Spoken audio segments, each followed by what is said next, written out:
Hey everyone, welcome back. Today we've got some guests on the channel for the first time. My friend Ryan, as well as Casey. So, as you may know, Amazon has a branch here in San Luis Obispo, and they often recruit undergraduates from Cal Poly to come work for them as junior devs. And that's what Ryan and Casey have been doing for some time now. So they're just going to be giving us some advice about the whole process and sort of what they do. All right, how are we doing today? Doing good, doing good. All Thanks right, for having cool, us. cool. Yeah, for sure. All right, so I'm gonna assume that people care most about actually getting an interview and the application process. That's probably the most juicy bit, so that's where we're gonna start. All right, so I guess yeah, Ryan, first tell us when you started, what team you're on. Yeah, we'll start with that, I guess. So when you started, what team you're on. Yeah, so I started in January of 2023, so it's been over a year and a half now. I'm on Amazon Security. We have our own building, and yeah, it's a pretty tight knit group. We have two branches of our team that have like 3 to 4 sub teams within them. So most people are based in SLO, and yeah, other people are in Seattle and Detroit, but yeah, mostly in SLO. Cool, cool. Yeah, so I started at the beginning of my third year. So I'm a senior now. So it's been 1 year. And I'm on like the Mesa accounts team. So there's sort of have three teams that sort of form our group, and we do like the account backends for sort of like the Amazon subsidiaries. So like Prime Video, Amazon Music, Kindle publishing, and stuff like that. Cool, cool.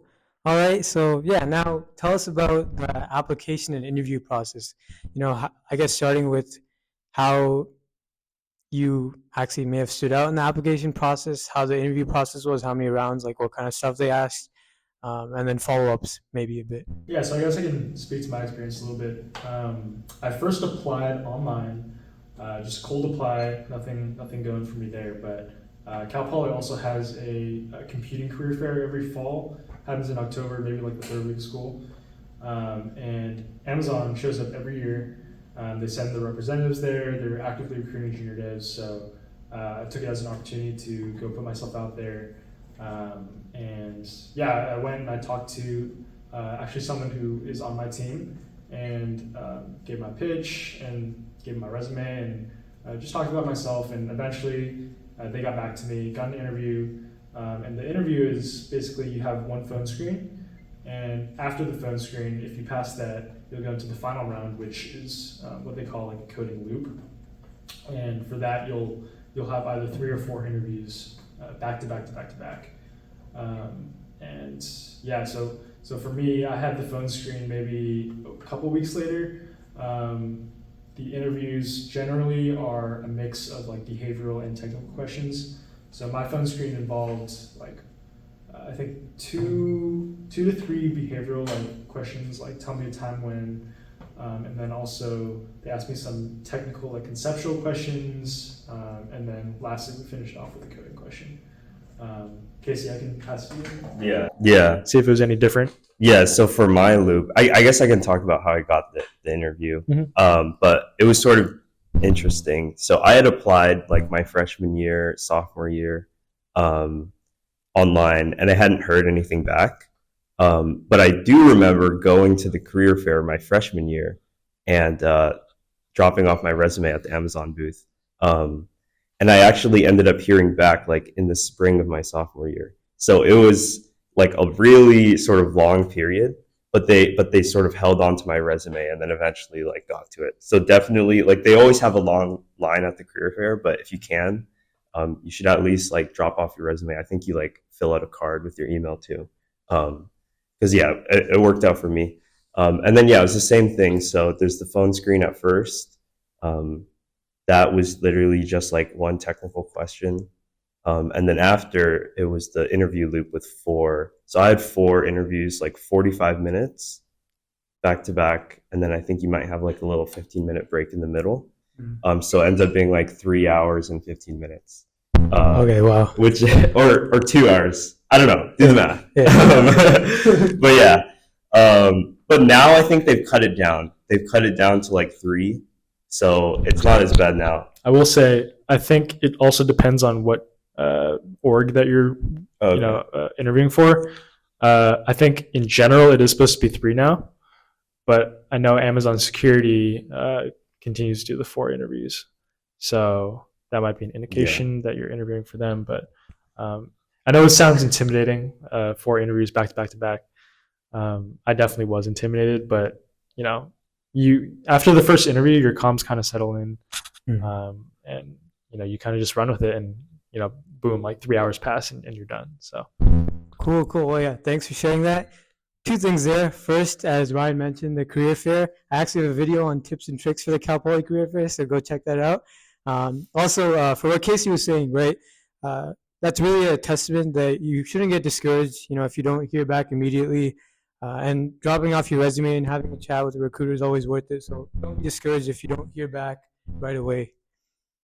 I guess so. One other thing people might be interested about is how you actually prepared for the interview, and then I guess what sort of tips would you have for someone else who's now preparing? Maybe like what you would have adjusted or added to your preparation.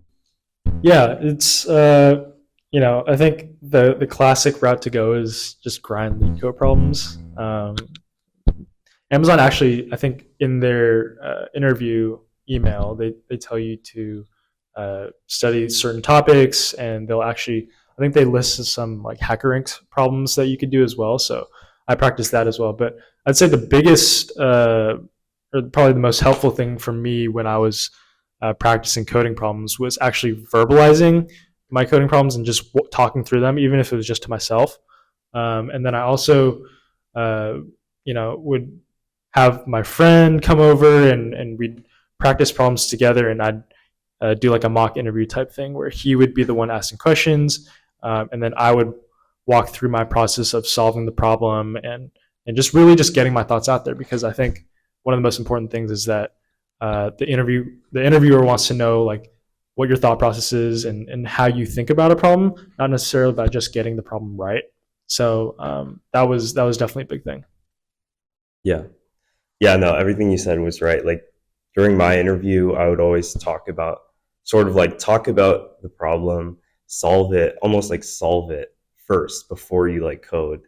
For some of them, like the interviewer gave almost like a hazy description, so he would end up like saying, like, "Oh, but now do this, now do this." But yeah, definitely do some like leak code practice. They're not going to be crazy like 2D dynamic programming problems. Actually, a lot of sort of what they're targeting is like second years or maybe even like first years who've taken 202. So if you've taken like data structures and you understand what a tree is, what a graph is, how to walk a tree, how to walk a graph. Like I got like a graph theory problem.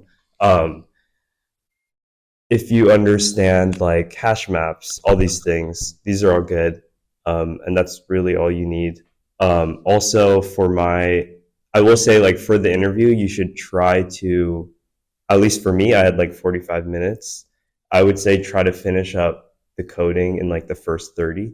I know for you, I guess you had like the behavioral stuff before, but for me, it was just straight into coding. We just said hi. All right. No behavioral. No, well, we did it after. But yeah, like try to finish it up early, and then you want to have time to like talk to your interviewer after, because then like they'll probably be more likely to, they'll see you as like more personable and be more likely to like give you a good recommendation. And you're not just someone who's like rude and just solves the question and then is rude. Obviously, that's kind of goes without saying, but yeah.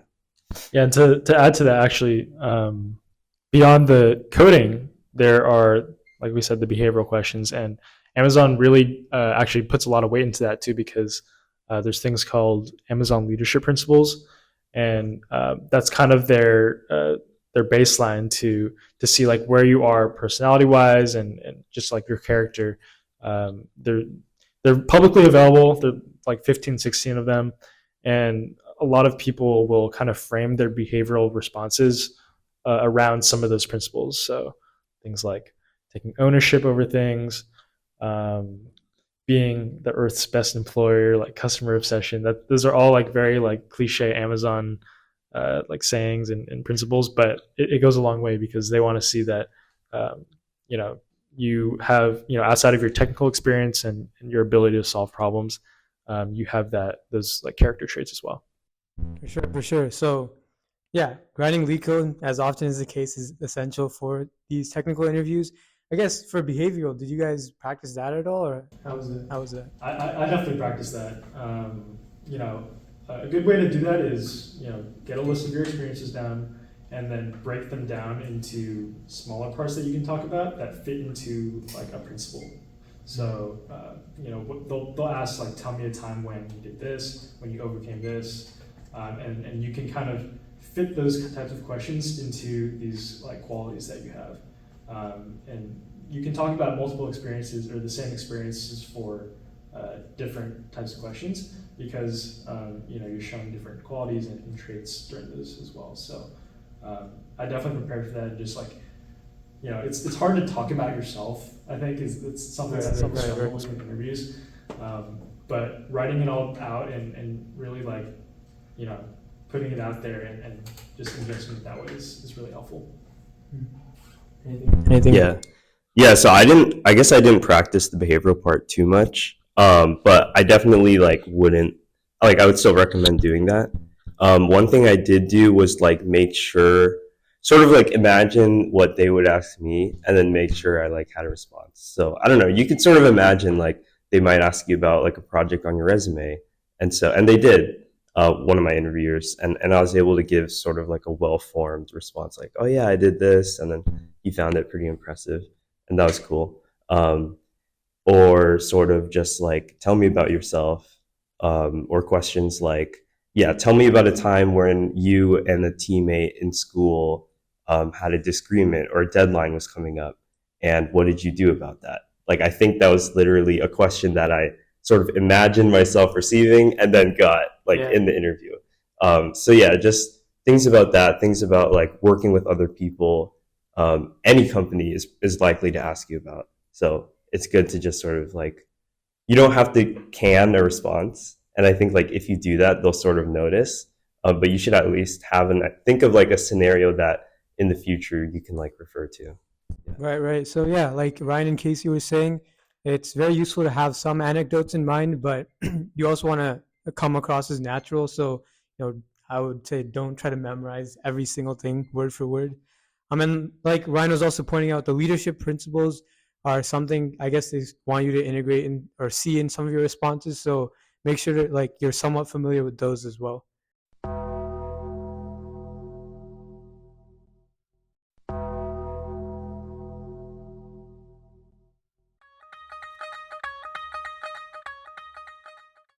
All right, everyone, we've got a special guest, Mr. Soma in the building. So thank you for joining us, gracing Yeah. us with your presence. Yeah. All right. No worries. So actually, it's very interesting. So Soma got the junior dev position during his first year of school. So let's hear about his perspective, like specifically the application and interview process. Yeah. So, um, I applied as a freshman around December, and it was the same process as most of the junior devs right now. Went to the career fair. They had a form up at front in their table, and I pretty much scanned it, put in my name, gave my resume, and after that, I waited for about a month. I think I gave my resume in like November or something, and then got received a response around like a month after in December, mid December, and started the interview process then. I would say a lot of the things on my resume, they were geared towards what they're looking for in junior devs. So just having some React experience in the past, building microservices with like JavaScript. Didn't use Java too much except in like an APCS class in high school. Um, and basically, when the interview process started, it was typical like it is for most of the junior devs. I believe there were two interviews. The first one was like um, some Java object-oriented programming type interview. Second one was 4 back-to-back interviews, and all of that. The 4 back-to-back interviews were more or less just leak code style, uh, and it wasn't like leak code hards or mediums or anything. I would say most of them are leak code easies. So it's just knowing your DSA and having good understanding fundamentals of algorithms and data structures and making sure you can explain them pretty well. All right, sounds good. So you didn't have to do Java, right? Or you could choose. All Yeah. right. Yeah. All right. So now we're gonna, I guess. Well, I guess first tell us which team you're on. Yeah, I'm in the last mile team, part of Amazon. We deal with making um, basically using metrics to figure out the most efficient route for how packages should be delivered and what days they should be delivered on. And yeah, just internal tools for that, um, more services and building services that help make that as efficient as possible. Cool, cool. So most efficient route. That sounds like a shortest path algorithm to me. I definitely could see how the DSA comes into play. All right. So now let's sort of talk about what kind of work you do as a junior dev at a high level, obviously, and then maybe what kind of work someone who's a prospective junior dev could kind of expect. Maybe like what kind of tools and technologies, etc. Yeah, I think the cool thing about the junior dev program is you're kind of thrusted into it, but not in like a fast paced environment. More so like you're expected to be there for a while. They hired you as someone who's part of their team, so you have like an onboarding process, but eventually you're doing like real work for the team. You get your own project, and that integrates really nicely into the team's goals and what you want to do. So I'd say like a lot of it is, you get a lot of full stack experience. You do some front end, you do some back end writing APIs, and also cool thing about Amazon is you're using AWS. Like you get cloud experience as well. That's something that I didn't have any experience in beforehand, but it's definitely like really cool. Like you can work with AWS console and integrate that into your microservices. And also one thing is you get a mentor as well. The mentor is really helpful for just kind of easing into it. Like I think you're supposed to have like weekly one-on-ones with them in the beginning, but eventually you kind of wean off of them and you kind of get the independence to work on your project, set timelines. You get the experience of writing design docs, designing an architecture for your project, and just kind of seeing it from beginning to end. So it's a really good experience in that sense. Cool, cool. Great to hear. Yeah. So my experience was like pretty similar to Ryan's. In terms of like the actual technology, I think it varies by team, but for us, there's like a good amount of front end stuff. So React, TypeScript, we have some Angular too. Um, and then for the back end, it's like Java, but we're moving a lot of stuff to like Kotlin. So it's kind of like some stuff is like in this weird mix where like there's Kotlin and Java in the same package. Um, and yeah, obviously like the AWS stuff. You explained the mentor stuff like pretty well, so I don't know if I have much more to add. Yeah, and I'd say my tech stack is pretty similar to the other two, where the back end, a lot of microservices in Java, front end is a lot of React. Some teams do a lot of back end and don't really have much front end web apps. They're user facing. It depends and varies by team, but I'd say for the most part, you get that experience with AWS. You have that experience with using TypeScript, JavaScript, Java, and just building services with a bunch of frameworks. All right, nice to hear. So that sounds like a lot of learning, but obviously these guys are also doing a lot of learning in school, right? And so someone might be wondering, hey, you're doing this internship while taking classes. How does that work? I know Amazon on paper says I think 16 hours per week for junior devs during the school year, and then a full 40-hour per week internship during the summer. But I guess how is handling it with school for you, right? It's definitely an adjustment at first. I think the 16 hours a week is definitely just a guideline. I don't know how strict they are on it now, but I've had quarters where it's been 12 or 14, and most of the time they're very like accommodating of your school schedule. Um, that's one of the blessings of the program is they recruit directly from Cal Poly, and so they know exactly like what's going on. Like you have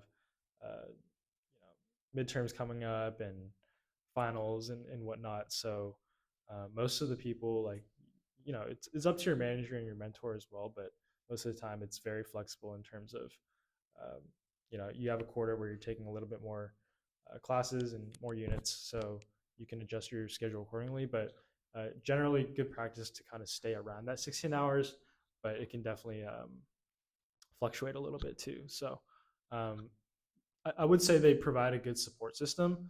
Um, the in-office requirement is definitely changing right now because Amazon has issued an announcement that starting beginning of next year, everyone's going to have to be in office for all their working hours. So that includes the junior dev program. So during the 16 hours that you're working during the school year, you will have to be in the office.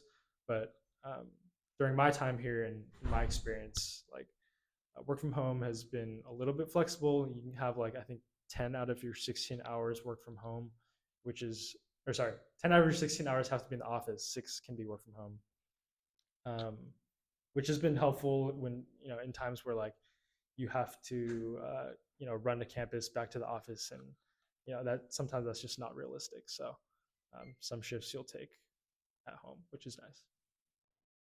Yeah, yeah. So it's definitely very flexible. I think it's sort of important. I mean, different people take different approaches, but like I sort of almost take like a school first schedule, or like almost prioritize school, because a lot of times like classes I'll find like really interesting stuff.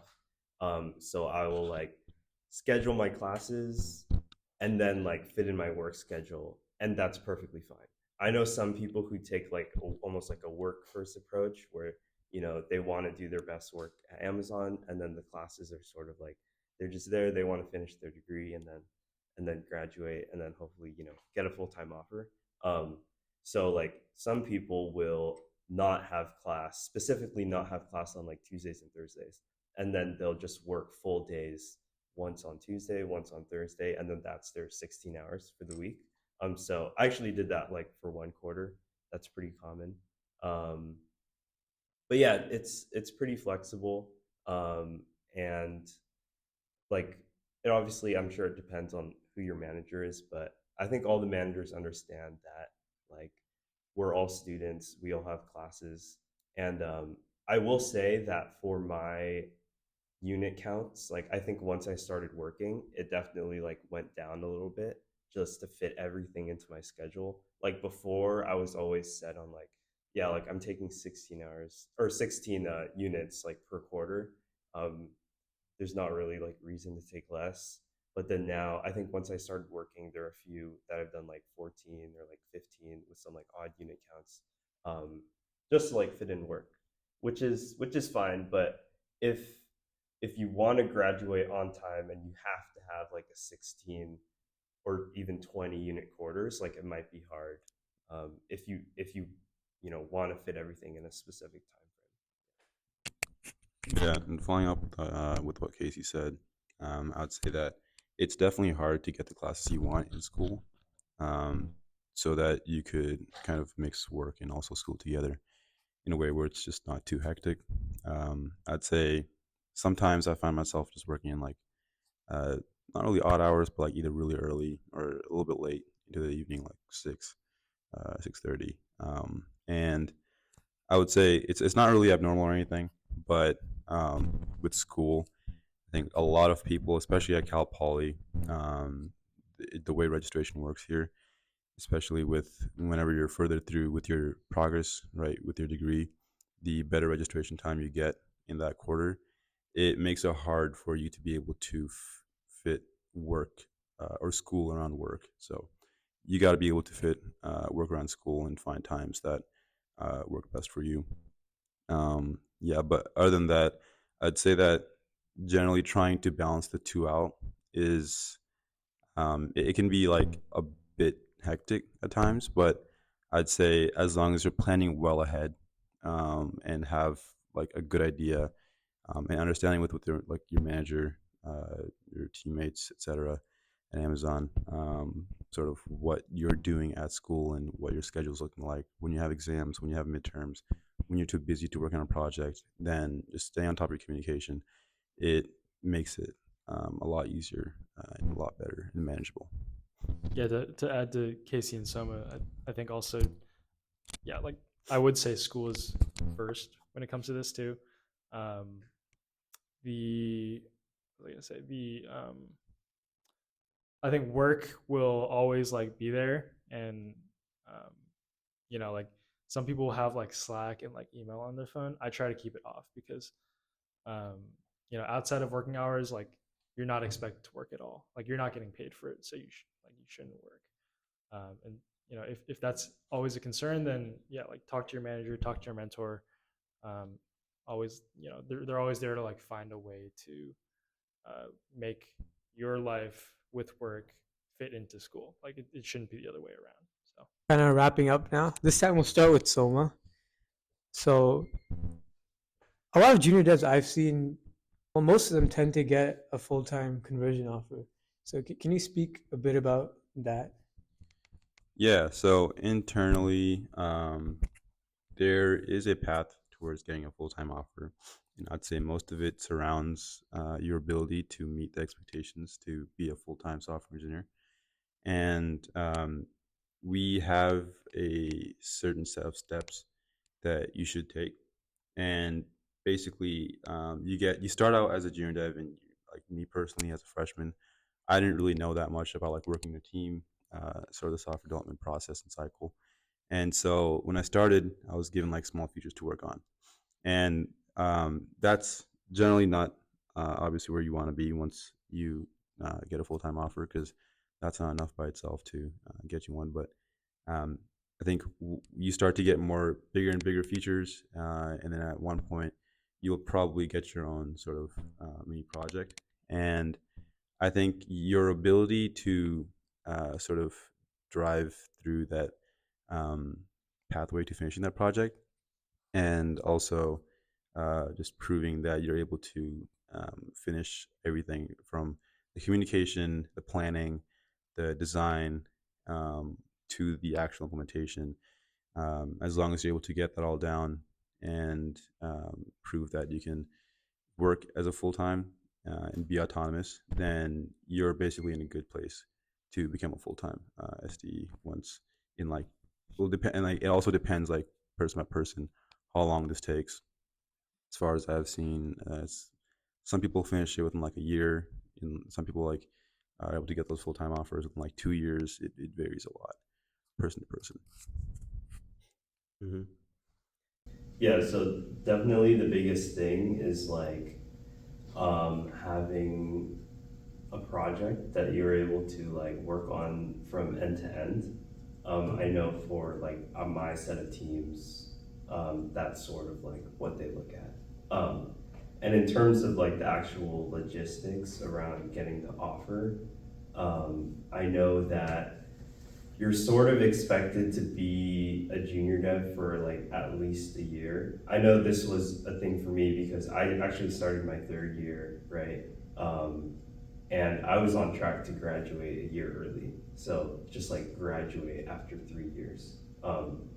And typically that's not like they want you to be at Amazon for a little bit more than that. So I ended up like like it was part of the reason why I did like I ended up doing the blended master's program here. And so obviously like some of that was because I wanted to spend more time like on my team as a junior dev. But also like I was planning on doing it anyway because I didn't know if I wanted to just graduate after 3 years and like end college right there. Um, so yeah, so you sort of want to be on the team for like a good amount to build like rapport as well as experience, um, and and yeah, have a good project, and then there will be like evaluations. I know for my team, if you're set for a full time offer, like they would extend it to you like during the fall or winter of your like last year of like the fall or winter before you're going to graduate. I'm not sure if it's different for other teams, and that's like regardless of like when they think you're ready, sort of like they'll just give it to you right before you graduate. Yeah. I think what Casey said is pretty much sums it up. But I think to go a little deeper into the the project project aspect of aspect it. of it. It Sounds sounds kind kind of of like like a a lot lot like, like, oh, oh, you you have have to to have have this this project, project, but but most of the most of time, the like time, like you'll you'll work work with with your your team, team, your your mentor mentor to to see see like like what what needs needs the the team team needs, needs, and and kind of build a build a project project around around that. that. That's That's how how I got I some of got my some of my projects projects too. too.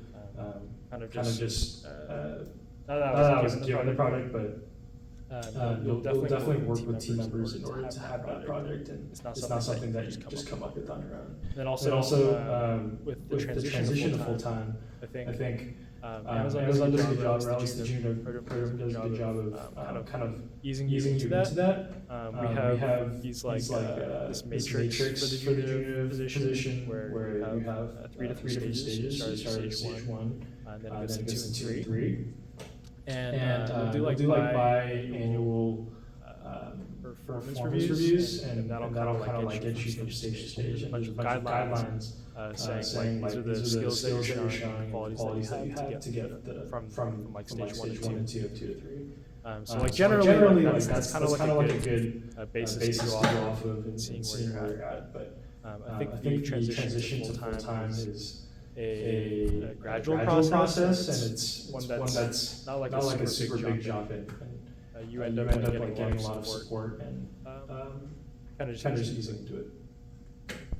All right. So I think we'll close off with this final question.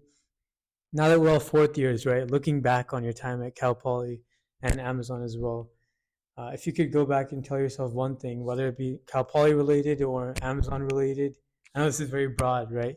But if you had to tell yourself one thing, what would it be? Honestly, maybe just this is a very like cliche answer, but I think just talking to different people and just meeting different people. I think my first year, I didn't talk to as many people, whether that's in the dorms or in classes and extracurricular activities.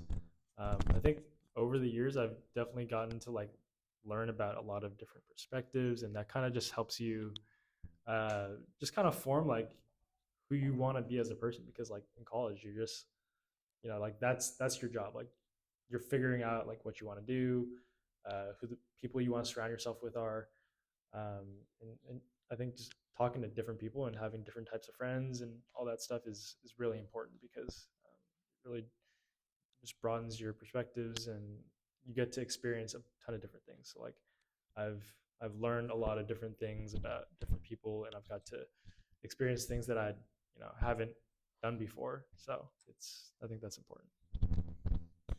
Yeah, definitely. Like, yeah, put yourself out there.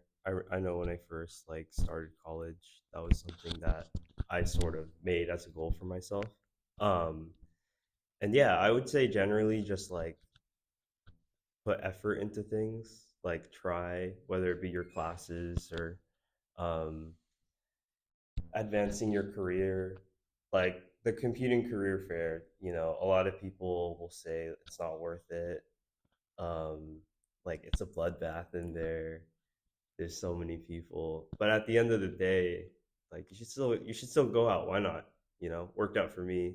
Um, even though like maybe there's a high chance of it not working out, like you still have to try if you want to complain. So so yeah, definitely do that. And like I don't want to even phrase that advice in like just like career context, because yeah, even like when it comes to making friends, it's the same stuff. And that obviously has everything to do with like how you like college. And yeah. Yeah. For school, I'd say as a freshman, definitely just try new things. One thing that I do wish I did more was like clubs here. I know there's a bunch of clubs on campus. I didn't really take any advantage of like joining any of them, and I probably should have. But I think I just had like way too much time, like stuff going on with work as well as school, and other extracurriculars. I'd say like for work, I feel like a lot of people come into a new workplace with like imposter syndrome, and that's definitely something that a lot of it's like hard to get over. And I would tell myself if I went back in time to when I started this junior dev program, just to uh, put your ideas out there. Like nothing is really a bad idea, right? You won't sound like dumb or stupid or anything for like saying something that probably doesn't make any sense. People are really supportive. They're really nice about whatever thoughts you have, and you never know, it could be something that genuinely does help out your team. But yeah. Yeah, I mean, I really agree with what you guys are saying, right? Sort of to echo it, even for me, right? I think I would have told myself, hey, be more social in both, I guess, an academic perspective and relating to career goals, but also just for fun and just for exploring new things, right? I mean, it's very easy to say, right? But I think you just build that up by, sometimes seeking some discomfort and because a lot of times, like someone was saying, like people will be happy to help you, and your ideas can actually turn out to be something very useful. So I would say that's sort of the advice we have. Um, so yeah. All right, thank you guys for watching. That wraps up the Junior Dev. I guess we could call it a podcast. Appreciate you guys all being here. And yeah, make sure to like, subscribe, of course, and I'll see you next time.